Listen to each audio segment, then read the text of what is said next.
Consumers may soon be paying less for some food produce. That's our top story in our Barbados Today evening news update for Thursday, January the 4th. I'm Emmanuel Joseph. Thanks for joining us. Local consumers may soon be paying less for some food produce. Chief Agricultural Officer Lennox Chandler says the ministry will be moving to ensure that an expected reduction in the cost of producing food crops would be passed on to consumers. This morning, Chandler received a planter and vacuum seeder as well as a USB data microstation logger from the Canadian government under a Canadian $100 million regional project aimed at cutting the time it takes to transplant crops and the sowing of seeds. It's my understanding that this piece of technology is being introduced for a number of reasons. One, to remove drudgery, because there's a certain amount of drudgery and physical effort required in agriculture, especially with planting of seedlings. Two, it should reduce costs of these activities. And therefore, by reducing costs, the overall cost of production will be reduced to the farmers, and we would expect to see that reflected in a reduction of prices to the consumer, which doesn't always happen. That's something that we hope to do. Chandler also announced during the ceremony at the ministry's Graham Hall Christchurch headquarters that it will be rolling out a food planting initiative to boost the island's food security and the sovereignty. The ministry is very set on rolling out a program for the planting of Barbados, food planting initiative, where we are encouraging everyone in Barbados who has access to any type of land to plant up the areas around their homes, plant up the communities, and plant up basically the idle lands that we have knocking around the place. In other news now, a strong warning from former central bank governor Dr. Delisle Worrell that the outlook for the local economy is dire. In his latest economic newsletter, Dr. Worrell cautions that firm, decisive and urgent action is needed to turn the economy around and set the country on the road to economic prosperity. He noted that foreign reserves reported by the central bank were only $550 million in September, with over $100 million in foreign debt and interest payments due in the final quarter. The NSRL and foreign exchange fee have fallen short of expectations, and government continues to spend more than it receives in taxes. The new taxes are driving the economy into recession, and the declining reserves have undermined investor confidence. The country's low credit rating means that it has no access to foreign market borrowing, and maturing debt has to be repaid in full. Two accomplished Barbadian cultural practitioners will be honored next week at the second annual Barbados Independent Film Festival, which opens Tuesday at the Walled Garden Theatre, Barbados Museum and Historical Society.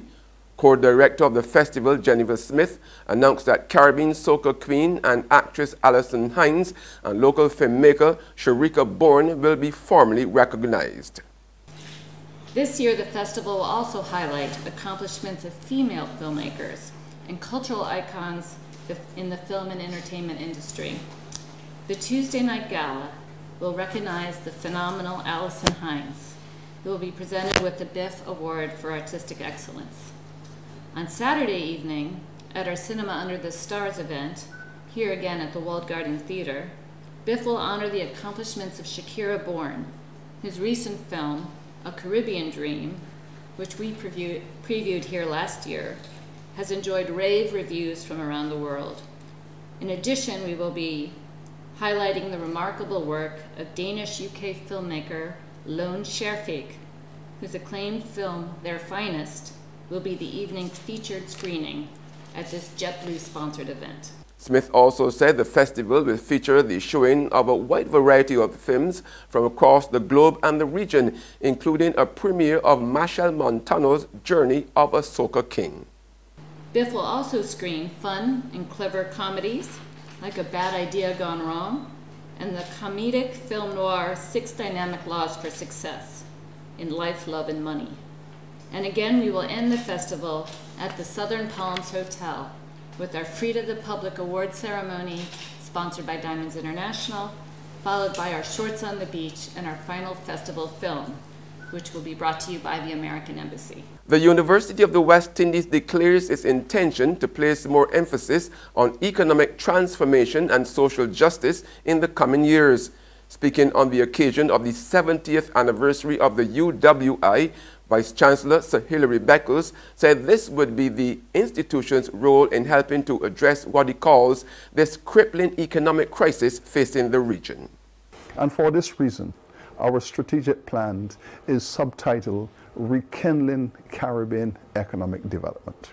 We need to generate more wealth in this region.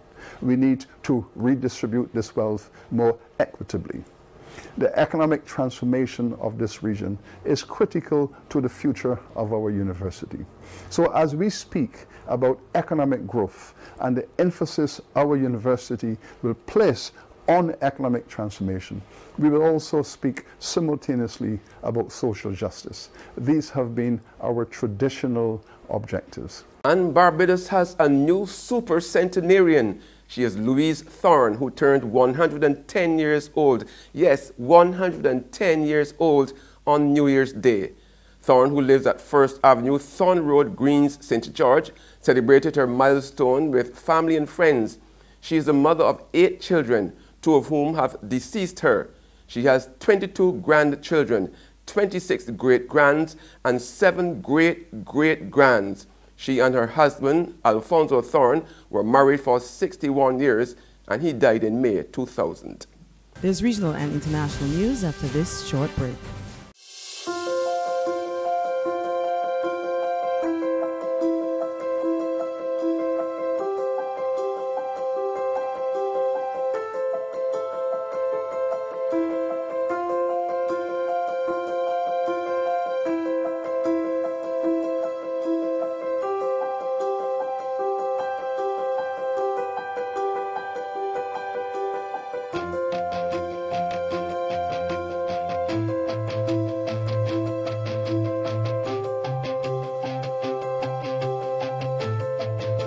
Barbados Today, news you can trust.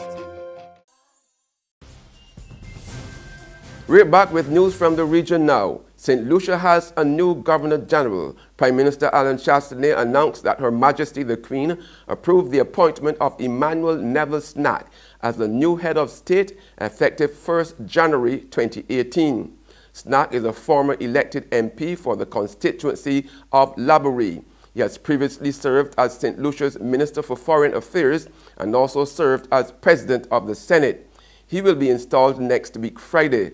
Snack succeeds Dame Perlette Louisi, the island's first female GG, who stepped down on December the 31st last year.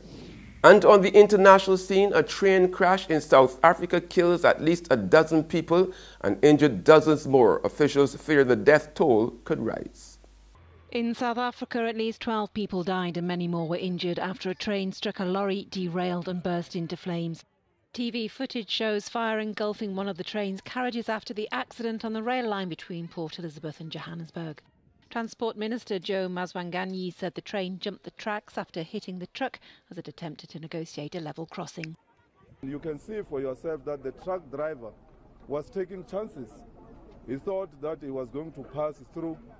Little did he know that the train was going to hit him. Officials have yet to establish the exact cause of the accident. That's news, but for the very latest, visit our website at www.barbadostoday.bb. You can also subscribe to our e-paper, email updates, or even like us on Facebook. We are also on Izumi Media in bus terminals, as well as screenplay at supermarkets and gas stations near you. You can also hear us on Mix 96.9 FM. I'm Emmanuel Joseph, Have a fantastic evening.